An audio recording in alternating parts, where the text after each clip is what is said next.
Considered the crossroads of the country, Kansas City was filled with boisterous people and plenty of jobs in the 1920s. It was a prosperous time for America and the economy as well. There were shopping centers around every corner, and new entertainment venues flooded the streets. People were celebrating in speakeasies and drinking their hearts out. America no longer had to work as many hours as they did when the war was occurring, and as a result, they had more free time. People needed things to entertain them, so new entertainment centers were built. One of the most popular in Kansas City was the Plaza, which was the first shopping center in the world built to accommodate cars. The Plaza was styled after Spanish architecture and was made up of 18 buildings, which included stores, restaurants, and even a theater where the latest movies were played.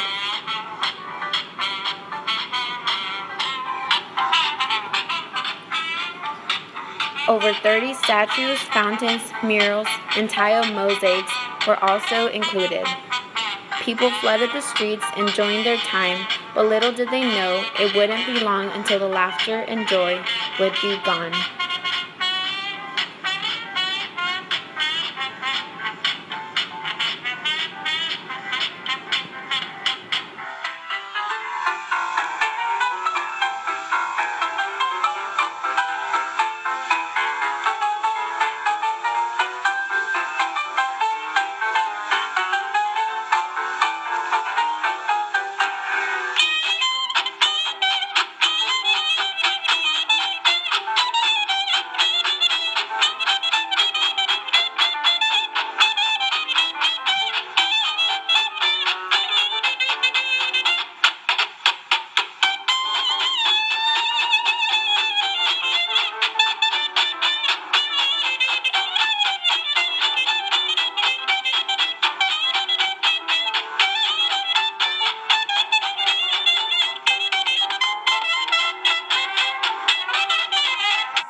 The stock market crashed on October 29, 1929, changing the lives of Americans.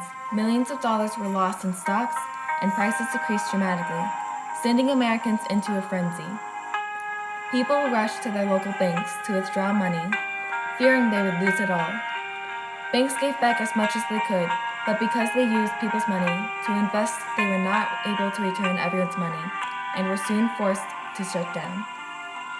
As banks shut down, so did businesses. They too began to lose millions of dollars, and this caused many problems for them and the people employed. With little money coming in, businesses did not have enough money to pay off bills, loans, or wages.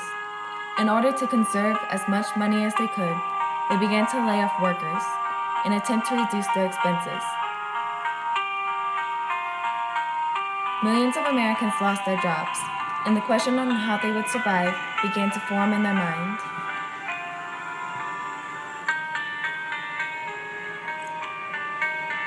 With little to no money coming in, families struggled to pay for basic necessities.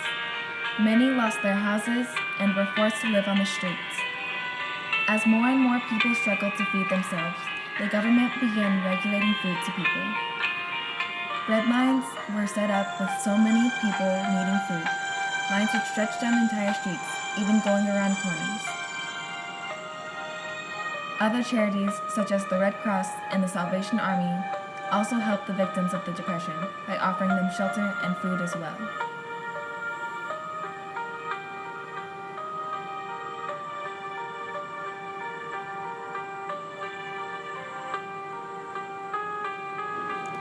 As times got more difficult, parents began to take their children out of school because they could no longer afford it. Many schools saw a decrease in their student population. One local school in Kansas City named Bishop Ward had a decrease of 23% in student attendance. People felt ashamed that they could no longer support themselves and their families. They had lost everything, including the hope that things would get better. As months passed, the time to elect a new president came along, and with it, a man determined to pull America out of the Great Depression. Franklin D. Roosevelt was elected in 1933 and immediately put into action any ideas he had to end the Depression. One idea he had was to create many local projects, such as lakes, buildings, and parks, and this would create more jobs for the people. Local projects in Kansas included Gardner Lake, Wyandotte Lake, Prairie Dunes Golf Course, schools, road improvements, and much more.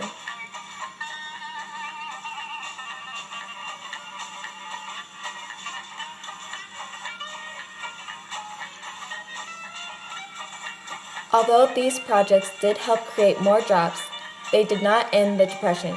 What really ended the Great Depression was the start of World War II in 1939.